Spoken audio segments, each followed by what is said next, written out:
Ayan. Hello, magandang araw mula dito sa The Hague, sa Netherlands. Kasama ko ang asylum seeker. Maawa na Spokes. kayo. Wala na akong bayan. Kawawa naman ako. Buti Ayan. na lang nandito si Marlic at papakainin ako. Pinakain na ako ng sapin-sapin. Yes, Kaya dinala ko kung siya hindi yan, nagsapin-sapin. pupunta pa ako doon sa bayan at manlilimos dahil ako isang asylum seeker. No? Yes. Pero alam mo, Marlica, mag-ingat ang mga bangag dahil Ayan. ang huli tayong nagkasama ng buwan ng Hulyo, nayanig ang mundo dahil nagkaroon ng pruweba na bangag ang mga bangag. Anong Yes. pasasabugin natin maging magkasama na naman tayo sa Amsterdam? Nung last time nayanig sila, kala nyo ha, wala kami ebidensya na bangag kayo ha. Hoy, ang sasabihin ko pa sa inyo, 3 verification meron kami. Kaya yung mga kasinungalingan na sinasabi ng mga ahente-ahente nyo na wala namang alam, wala po yan sinabi sa mga high-tech verification na ginawa ng mga Amerikano at iba pang mga lahi, no? 3 verification po yan. Yes. Kaya nga, mag-isip kayo ano na naman ang mangyayari sa inyong magkasama na naman ang Maharlika at si Spokes Harry, di ba? Correct. Mayanig na kayo dahil malapit nang matapos ang iyong mga panahon at ang mga Pilipino gising na sa katotohanan na kinakailangan ng tunay na pagbabago na imposible habang nandyan ang mga bangag. O, di ba? Correct. Dahil ngayon talaga grabe yung Spokes, yung reaksyon ng ating mga taong bayan sa buong mundo.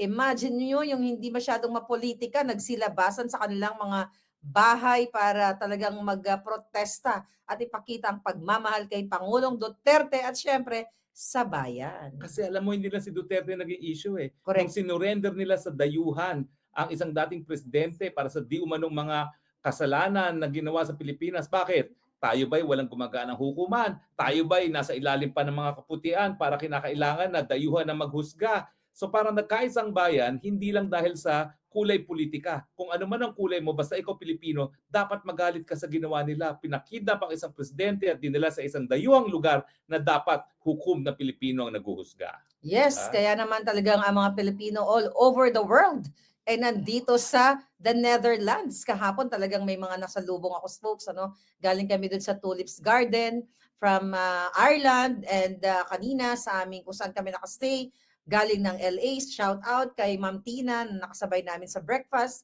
and yung mga taga Germany talagang nakasabay din namin. Talagang sila ay kumikilos.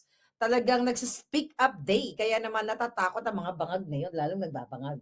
At ngayon, bispiras ng birthday ni Presidente Duterte. Anong gusto ni Presidente Duterte? Mag-speak out ang lahat. Huwag kayong matakot kahit kanino dyan. Sa NBI, sa kapulisan, huwag kayong matakot. Karapatan nating mag-speak out. At habang tayo tinatakot at sinusupil ang pananalita, lalo natin silang bingihin sa ating pagsisigaw hanggang wala na silang marinig dahil sira-sira na kanilang mga eardrum sa ating panawagan. Ayaw namin sa bangag. Ang sarap talaga pag asylum seeker ka na hindi ka na mahahabol. Nek-nek nyo, hindi na ako mahahabol. Kaya ngayon, bangag. O, di ba? Yes. No, actually, daldala ko yung kopya dyan. Daldala ko yung kopya ng, what do you call it? Authentication. Yung authentication. Ay, extra. nako, yan na po. Dahil yan, isa yan sa ebidensya na talagang bangag at ang dahilan kung bakit tayo pimperson. Alam mo, totoo yan. Ako may galing sa kongreso eh. Oo. Kaya pwede ba magtigil-tigil na kayo dyan sa sinungaling nyo? Talagang galit na galit sila sa akin dahil ako pinagbibintangan na akong source ng bangag video. Eh, ikaw naman talaga yun.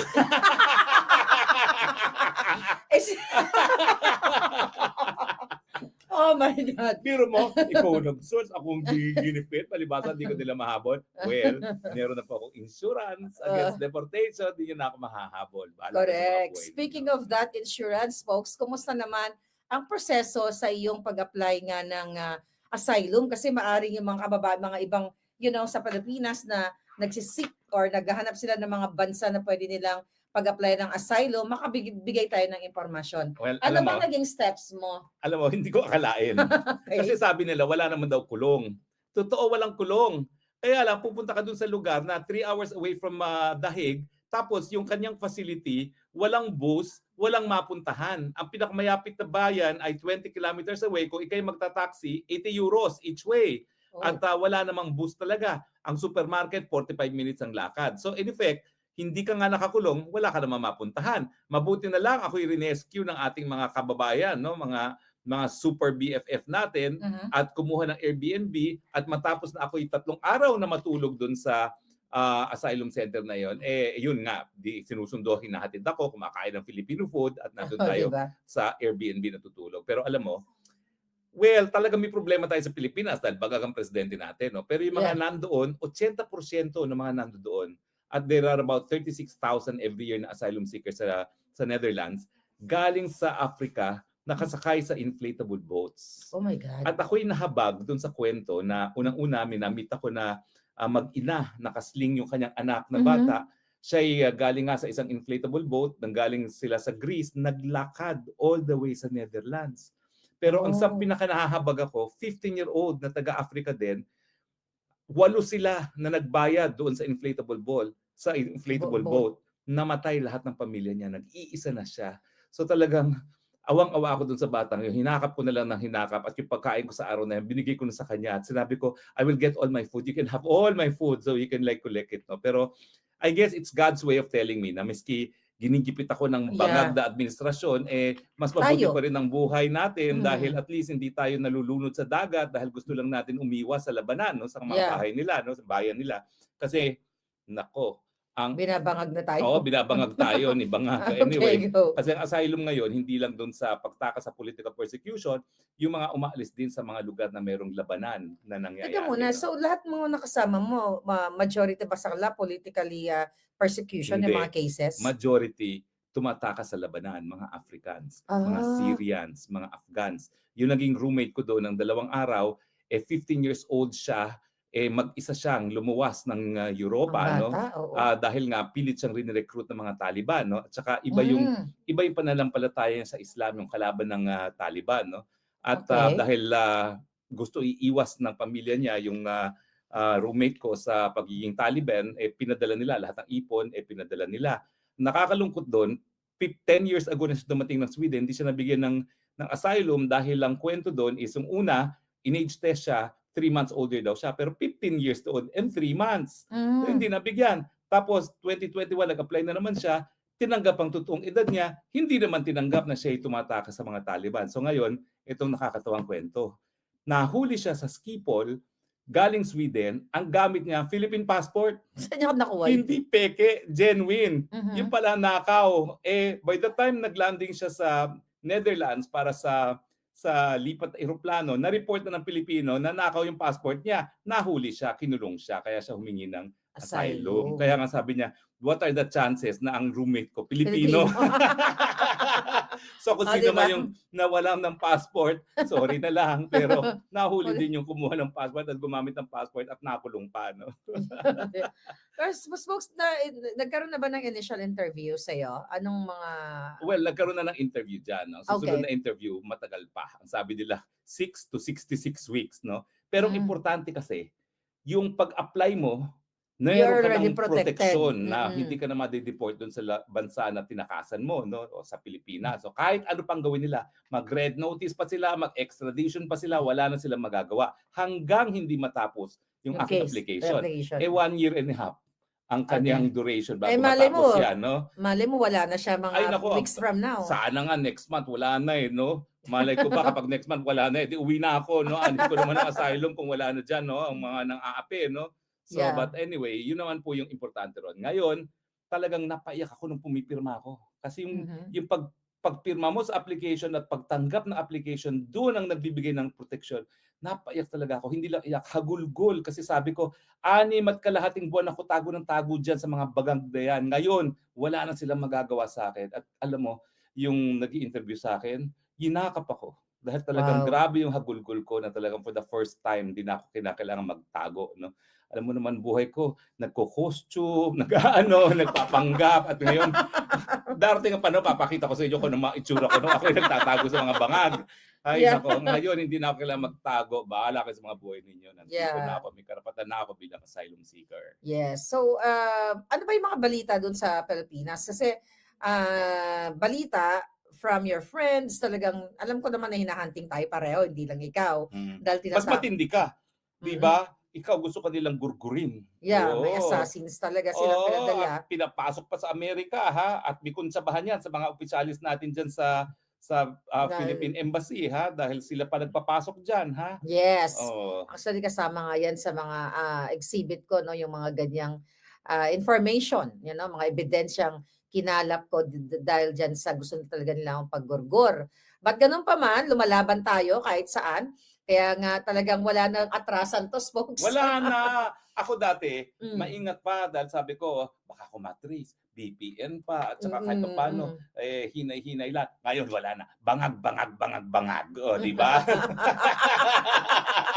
Kaya naman magurgur tayong dalawa dahil ako ang pasimuno ng mga kabangagan. Hindi, meron tayong mga Dutch na magpoprotekta sa atin dito, di ba? Oo, hindi sila Yes. po pwede rito. Dahil dito walang diktadurya, dito walang panunupil ng karapatan. Kahit araw-araw tayong mag-rally doon sa place of detention ni Presidente, wala silang magawa. Kahit Mababait yung mga araw-araw Dutch tayong police. magsigaw ng bangag, bangag, bangag, wala silang magagawa. Dahil pag sila sinupil tayo, merong European Court of Human Rights. Lagot sila to, di ba? Yes, mananagot talaga Oo. sila. Pero spokes, ano yung mga na-realize mo or natutunan mo during that 6 months na nagtatago tayo, kasama na ako dyan, tayong dalawa, no?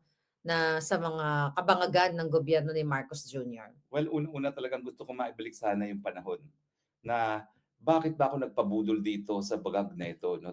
Talagang sinabi ko, ako, meron din akong ama. Ang ama ko may mga pagkakasala. Bakit ako magbabayad ng sala ng ama ko? Pero Mm. siya hindi na natin naisip na for instance, doon sa pagnanakaw, nakinabang din siya. Yes. Dahil syempre, nabuhay siya na para siyang prinsipe na hindi siya Hindi siya nakatikim ng nagtatrabaho. pagkagutom, hindi nagtatrabaho, walang tinapos na pag-aaral, and yet limpak-limpak ka sa lapi niya, no? Papulbo-pulburon lang. Papulburo-pulburon lang, no? So parang hindi totoo yun. Nasasabihin natin na palibasa anak siya, hindi niya kasalanan. At saka, yun nga Nakinabang sa Oo, pera kasi ng ang bayan. problema kasi Nagkamali talagang talaga tayo doon. sumunod ako kay Inday Sara, kaya pikit mata. Sabi ko naman, baka nga babaguhin ang kasaysayan ng Pilipinas. Hindi pala, mas malala. Kasi Pero at you'll least, never know. Baka may purpose ang lahat ng ito. well, ang purpose wag na natin talaga silang payagan Pagbayagan. bumalik. Ha? Wag Yeah. nang bumalik kung mawawala. Wag na magbabalik at wag magpabudol muli. Yes. Talagang ang kanilang mga ginagawa sa bayan, genetic, yung pagnanakaw, yung pagiging diktador, nasa dugo na sila. Nasa dugo na nila yan. Wala na yan, hindi na magbabago yan. Anong nakikita mo dito na ang dramatization ni Amy Marcos na tinanggal na siya doon sa alyansa ng mga bangag, kesyo hindi na mention yung name niya doon sa last nilang sortie, at itong si Amy parang may eksena na pinagkaroon nga ng hearing dito sa Foreign Relations Committee na kung saan parang sa isang banda yung mga iba gustong papaniwalain na parang more on for PRRD itong si Amy Marcos. Kasi ako, I don't buy that. That's BS.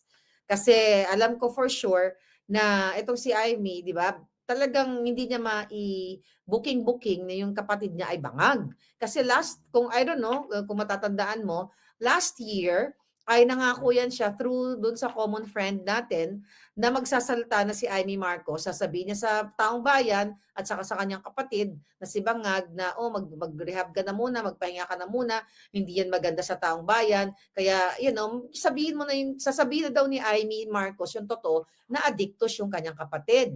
So anong point mo ngayon sa nangyayari ngayon na spokes na mga drama ni Amy? Well, alam mo to, ako talaga gusto kong paniwalaan si Amy. Mm-mm. Alam ko, nagtatatalo pa tayo ng mga panahon na yon. No? Pero Yeah. ang sabi ko is, kung talaga namang gusto niyang ang kanyang kapatid, di matagal na niyang tinalikuran si Inday Sara. At naalala ko pa nga, yung nagpunta kami dun sa bahay ni Ivy, kung saan nagpunta rin si Bibi Sara, isang araw matapos siya magbitil sa DepEd, meron lang kami pag-uusapan, singin si Amy. No? So talagang, ako talaga, nabola din. Kaya lang, naging malinaw sa akin nung nagkaroon ng rally ang alyansa sa Ilocos Norte at pilit pa niyang pinuntahan yung kanyang kapatid para itaas ang kamay niya. Yeah. Talagang yun, talagang malinaw na talagang gusto lang niya mamangka sa dalawang ilog. Anong nangyari? Number 18 siya ngayon. Kung siya ay naging consistent sa mulat-mula at sinabi niya na talaga na paninindigan ko ang mga Duterte dahil hinayaan naman nilang magkaroon ng mapayapang libingan ng kanyang ama, siguro nasa number 5 siya dahil si Bongo na loyal kay Duterte, ayun, number 2, number 1, di ba? Mhm, Pero mhm. namangka siya sa dalawang ilog. Ngayon, hindi na siya makabawi at ilang buwan na lang, ilang linggo na lang, eleksyon na. Number 18 na siya.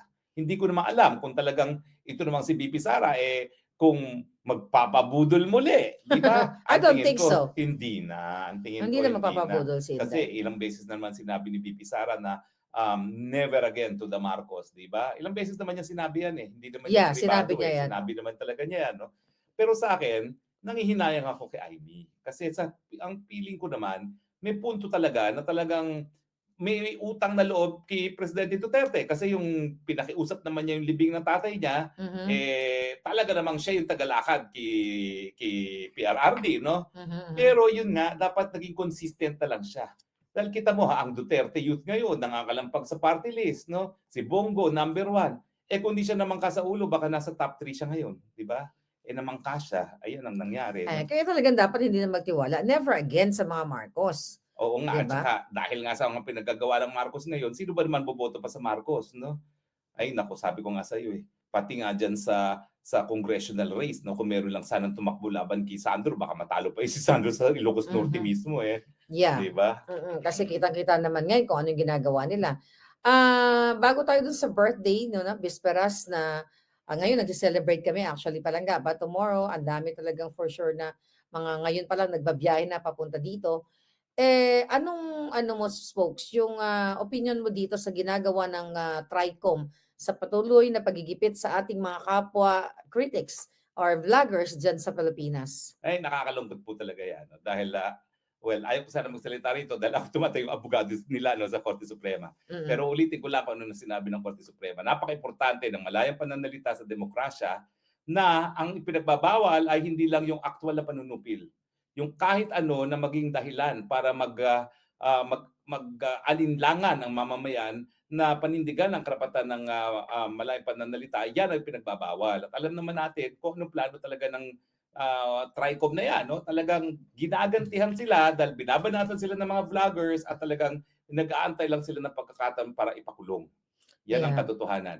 Ngayon, minabaso ako na meron palang pinakulong na naman na isa na parang hindi natin alam Yung yung mayor ng Bawan Yung oo. na aking kaibigan na kalaban ni Luistro kasi yung Bawan nasa distrito ni Luistro at matalik na kaibigan yon ng kalaban ni Luistro. Mm. Nagkaroon ng investigasyon, indefinite detention ang ginawa. Oh my God. Indefinite Pa nako, kaibigan ko yun kasi nako, diver kasi ako Kaya Oo, although ang naging mayor doon yung asawa ni Luistro, no. Alam mo, sasabihin ko sa iyo oo. dahil malapit sa akin yung asawa ni Luistro na yan, dahil ako nga ay diver, nung Oh, kongresista yan, ako pa ang nagturo sa kanya kung anong ginagawa ng mga kongresista. Yung kauna-unahang infrastructure project niya na malakihan, ako pa nagpapirma kay Tambaluslos. Kaya nga okey. nasyak ako sa pinagagawa. Tumawag sa akin yung mayor na papahingi ng tawad. Anong sabi ko? I cannot accept that. Mhm. I cannot accept that. Anong klaseng tao kayo na tinulungan ko kayo tapos unang-una kayo ng api sa akin? Anong Yeah. klaseng tao kayo? So kayo dyan sa distrito ni Luistro, yan bang gusto niyo maging kongresista? Walang utang na loob? Talaga naman. Tapos ngayon, dahil hindi niya makuha yung mayor ng Bawan, pinakulong sa Kongreso. Yeah. Hindi natin nalalaman yan pero pinakulong niya yan Pinakulong. dahil isa sa pinakamalaking munisipyo doon sa distrito ni Luistro, ang Bawan. At hindi niya Yeah, nawala. namata. Ayan, At yan, go ahead. hindi niya kakampi yung mayor na yon. Pero mayor, ako matagal mo na akong kakampi. Yan, binobroadcast ko sa buong daigdig ko anong Ryan pang-aapi na Dolor. ginawa sa iyo. Si Dolor, Si si Ryan Mayor Dolor. Dolor. Mayor Dolor, Ayan siya. kaibigan kita. Ay, naku, nasa likod mo po ako. Talagang napakasama ng iyong kalaban. Hindi lumalaban ng patas. Pinakulong ka para hindi ka makampanya Yeah. doon sa kalaban ng si Luistro na si Abu. Kaya kayong mga nasa distrito ng Luistro, Abu tayo, Abu, Abu, Abu, at isuka ang Luistro. Walang kwentang tao po talaga yan. Kasi sabi dito, Magtakit mo, ako nagturo sa kanya.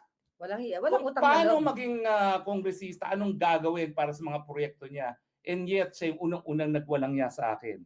Ay traidor nga. Manang-mana kay Traidor, bangag. tapos ngayon, itong si Dolor, pinakulong pa. Di umano dahil daw sa korupsyon. Ay, bakit Hindi hindi niyo kasuhan. kasuhan? Yeah, ba't yun yung Oo, kapag kasuhan? napatunayan, ang korte dapat magpulong. Pero dahil nga eleksyon, ang kanilang pakay ay hindi makampanya itong si Mayor Dolor. Kaya pinararating ko po kay Mayor Dolor, ha, nasa likod niyo ako.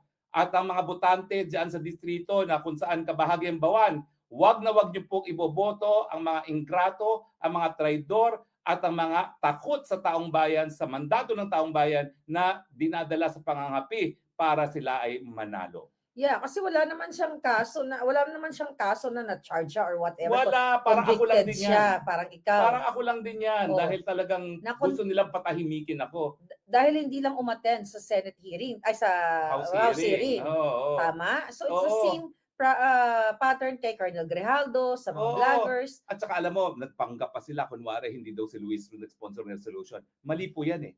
Kasi ako naging kongresista. Walang resolusyon na dapat i-file tungkol sa isang lokal na congressional district na hindi ang nag-file ay yung congressman ng distrito na yun. Natural. Respetuhan lang yan. So talagang ano yan, kontsaba na i-file yung resolution na yan para ipakulong si Mayor Dolor, no? Kaya nga sinasabi ko doon sa aking mga kakampi, puntahan si Mayor Dolor at sabihin na nasa likod niya tayo. At siyempre po, nakikiusap ako, iboto niyo po si Rani Abu at wag na wag ang mga traidor. Traidor. Yeah, so the same pattern talaga, the same style ang ginagawa sa atin, no? Huhulihin ang kalaban. Ganon din yung gusto nilang gawin sa mga vloggers. Mga vloggers kay SAS, di ba? Nakakasuhan. At ako, kasi gusto nilang ma-take down yung mga Facebook pages natin, folks eh. Yan yung nakikita during the election season.